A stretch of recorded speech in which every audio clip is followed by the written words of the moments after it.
Rock and Jane had been married for almost 10 years. At first, everything was like a fairy tale: passionate dates, romantic candlelit dinners, trips to the California coast.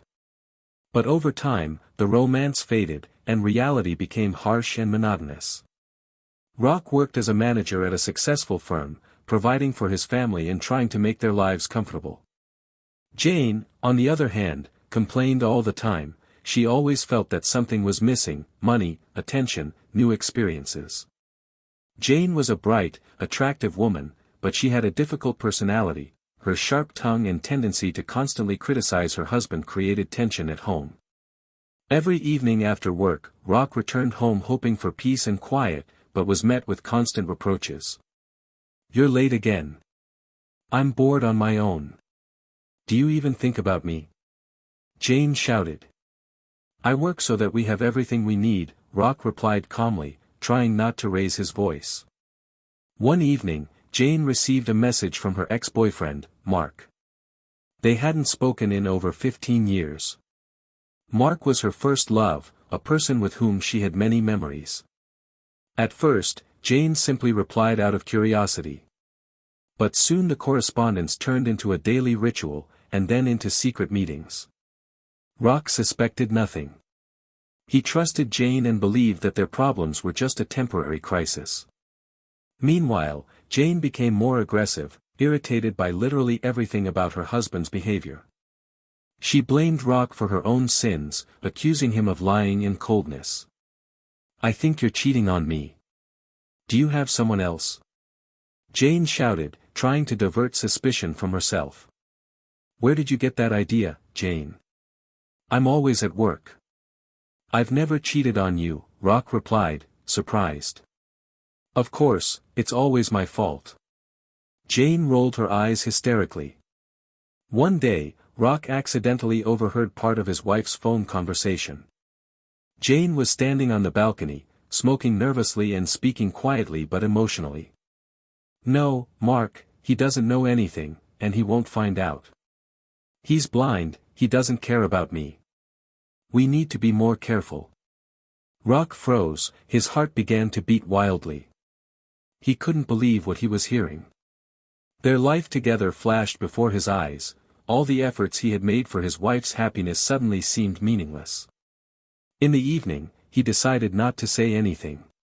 He wanted to see how far Jane would go with her lies. He was ready to find out the whole truth and put an end to this story. He secretly began to gather evidence, deciding that it was time to file for divorce. Over the next few weeks, Rock acted cautiously. He began to notice more and more strange details. Jane disappeared in the evenings, often became nervous during phone calls, and suddenly began to take twice as much care of her appearance. She changed her perfume to one she had liked in her student days. Rock turned to his friend, a private detective he could trust. He agreed to follow Jane. In just a few days, he brought back photos: Jane and Mark together in a cafe, hugging in the parking lot, getting into a car. Each photo was like a knife in Rock's heart. At home, Jane behaved more and more arrogantly. She constantly made scenes out of nothing. "I can't live like this anymore. You don't understand me, you don't appreciate me," she shouted, throwing things around the room. "Why have you become so angry? What's wrong with you?" Rock asked her once. Jane caught his gaze and lied openly. "I'm just tired." "Maybe you're hiding something. Maybe you have someone else." He just smiled sadly, realizing how skillfully she was shifting her guilt onto him. That night, Rock was finally convinced that their marriage was over. But one question remained: what to do with the evidence? In the morning, Jane unexpectedly announced that she was going to a girls' party with a friend, although Rock heard her making arrangements with Mark on the phone. He let her go and arranged to meet with the detective to get the final report. But then something unexpected happened. When Jane was returning home late at night, she was ambushed by an unknown man. He demanded money and threatened to tell Rock everything he knew. Jane was confused and frightened, and when she returned home, she initiated a conversation with Rock for the first time. "I think someone is following me. I don't know what to do. Rock looked at her coldly and smiled ironically. He knew that this was only the beginning of her problems and that his patience was running out. The next morning, the atmosphere in the house was tense to the point of breaking. Jane paced around the room, nervously checking her phone and locking the doors. Rock watched her with cold detachment, having finally abandoned any illusions about the future of this marriage. Jane couldn't calm down. "Why are you looking at me like that?" she said defiantly. "I'm just wondering if you know how many lies you've already made up," Rock replied, allowing himself to be harsh for the first time. Jane laughed and immediately went on the offensive. "Are you sure you know everything? You always have everything under control, right? Maybe you hired someone to scare me?" Rock just sighed sadly. At that moment, the doorbell rang. The postman had delivered an envelope. Jane turned pale when she saw that the envelope was addressed to her personally. Opening it, she found a note. "I know everything. This is just the beginning. Get ready to pay for your actions." Jane instantly flew into a hysterical rage, smashed a cup, and accused Rock of all kinds of sins, even those he had never committed. But Rock remained calm. He understood that someone Mark knew, or Mark himself, had decided to play a cruel joke on Jane. Later that evening, when Jane came out of the bathroom, her phone lit up again. "I need to see you," Mark wrote. Jane looked at Rock and lied. "It's a friend asking when I'm free for coffee again." Rock was silent. He was tired of her endless lies. He already had all the evidence and decided to file for divorce the next day. But that night was restless. Jane couldn't sleep and paced from room to room. At 3 a.m, she quietly left the house, thinking that Rock was asleep.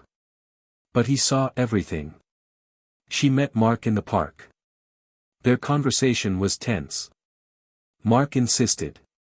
"We have to tell Rock the truth. I don't want to be dragged into this mess."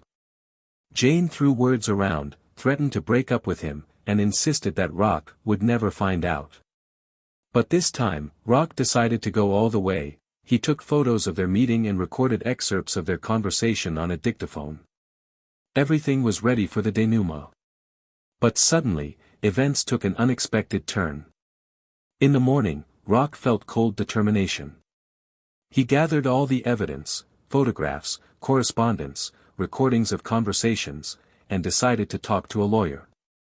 But when he returned home, another surprise awaited him. Jane was sitting in the kitchen, crying, with a suitcase at her feet. "I'm leaving," she said sharply, avoiding his gaze. "I need to think things through." Rock didn't answer. At that moment, the detective called him. He heard on the phone. "Rock, there's something strange. Mark isn't as simple as he seems. It turns out that he blackmailed his exes several times after meeting with them." Rock felt a chill in his chest. Something was wrong here. Was Jane not Mark's only victim? Or was she herself involved in some kind of devious scheme? That same evening, Rock received an anonymous message. "Don't trust her. She's done this before, you just didn't know." He decided to talk to Jane again, but she was no longer at home. She left a short note. "Don't look for me. I need time." Rock was left alone, torn between anger and surprise. He suspected Jane of betrayal, but now he felt that there was much more to this story than met the eye. The next day, Mark called him. "Rock, I need to talk. It's about Jane, and not just her." Rock agreed. At the meeting, Mark looked confused. "I didn't want things to turn out this way," Mark began. "Jane forced me to participate in her game. She threatened to tell my family about our long-standing relationship if I didn't help her create the illusion of betrayal." Rock sat there, stunned by what he had heard. It turned out that Jane was not only cheating, but also manipulating and blackmailing the people around her. "Why did you go along with it?" Rock asked. "She's very persuasive, and dangerous. She has her own dark secrets." Mark bowed his head. Rock understood, this was only the beginning of unraveling a web of lies and deceit. He didn't yet know how far this story would go. But he was ready for any turn of events. After talking to Mark, Rock realized that almost his entire life with Jane had been built on lies. However, his anger turned to curiosity. What else had this woman hidden from him? He decided to act quickly. Rock consulted a lawyer and prepared divorce papers.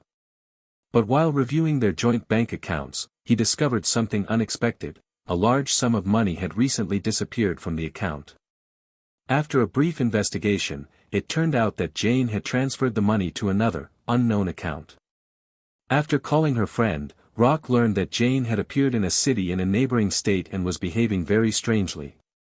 She told all her acquaintances that Rock was a tyrant who abused her and suspected her of non-existent infidelities. Jane twisted the facts, making everyone sympathize with her. Rock was furious. He understood that Jane was trying to make him look guilty in order to get better terms in the divorce. But he was not going to give in. Moreover, he had evidence of her infidelity and lies. And then another surprise happened. Mark sent Rock a video he had made during one of his meetings with Jane. In it, Jane openly discussed her plan to set up Rock in order to get a favorable division of property. Her wicked smile, hysterical laughter, and cynical comments left no doubt about her true motives. Rock gathered all this material and took it to his lawyer. In court, he intended to reveal the whole truth about Jane's true character. That evening, when Rock returned home, another surprise awaited him. Jane was standing in the living room, exhausted, with tear-stained eyes, but still defiant. "You think you've broken me," she said contemptuously. "You won't succeed. I know your secrets too." Rock didn't expect this. "What other secrets? What have you made up this time?" Jane took a folder out of her bag and threw it on the table. "Here, take a look. This is everything I have to destroy you with if you don't stop." The folder contained documents with false information about Rock. Jane was blackmailing him, trying to protect herself. But Rock was ready for anything. For the first time in all this time, he looked at her calmly and said, "I'm not afraid of your tantrums anymore. This time you're going to lose." The legal proceedings lasted several months. Jane behaved as usual. She shouted loudly, slandered Rock, complained about non-existent insults, and tried to convince everyone of her innocence. However, this time Rock was unyielding. His lawyer presented the court with irrefutable evidence: Jane's correspondence with Mark, a video in which she admits to her manipulations, and even a recording of a telephone conversation in which Jane confesses to cheating. After several hearings, the judge ruled that most of the property would remain with Rock, and Jane had to leave the house within a week. No one was interested in her speeches anymore. Even her former friends began to avoid Jane, realizing that she had been deceiving them for years. Jane tried to play her last card. She made a scene right in the courtroom, trying to accuse Rock of physical abuse. But the witnesses who were present that evening confirmed that it was just another one of her lies. Rock watched his ex-wife with a sense of relief and even some pity. Her bitchy nature and hysterical behavior led to complete failure. Everything she had built on lies and manipulation crumbled like a house of cards. It seemed that the story was over. But a few weeks later, Rock received a letter with no return address. Inside the envelope was a short note. "I'm sorry I ruined your life. Maybe someday I'll learn to love someone other than myself." There was no signature, but Jane's handwriting was easily recognizable. Rock held the note in his hands for a long time, then calmly put it in a drawer. And although the past still hurt, a new life lay ahead, an honest one, without hysterics and lies. And now he knew for sure, true happiness begins when the fear of telling the truth disappears. Subscribe and like, and send the video to your friends.